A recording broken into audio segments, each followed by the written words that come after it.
Ya kusoma na wanangu hapa Afrika ya Kusini.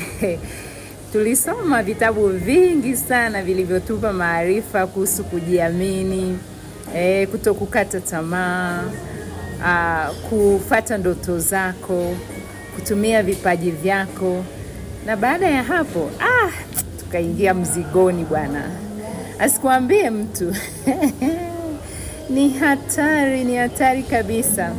Huu ni mchezo unaitwa ziplining. Utaona ni mchezo ambao unachezwa kwa kutembea juu ya kamba, kwa kubembea kwenye hizo kamba, lakini sehemu nzima hiyo imeunganishwa. Kwa hiyo kuna sehemu ya kubembea na kuna sehemu ya kutembea, lakini unakanyaga tu kamba. Sasa ni juu yako wewe mwenyewe uogope, lakini kumbuka tulianza na kusoma vitabu vinavyotusaidia kujenga, kujiamini, kupunguza uoga, kuhakikisha kwamba ndoto yako lazima itimie. Kwa hiyo tukawa tunajaribisha sasa kwa kuangalia katika mazingira ya mtu.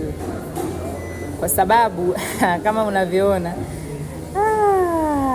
mwisho wa siku ndio huyo hapo ninarudi. Nimezunguka sehemu yote, hiyo ni sehemu kubwa sana. Kwa hiyo ni kwa kubembea na kwa kutembea. Zoezi muhimu hapo. Baada ya mchezo tulikaa tukafikiria, tukasema tufanye nini. Kwa hiyo tunaenda kuandika kitabu chetu na wanachama wetu wa hapa Afrika ya Kusini kuhusu ziplining na uzoefu wetu na jinsi mambo yalivyoenda.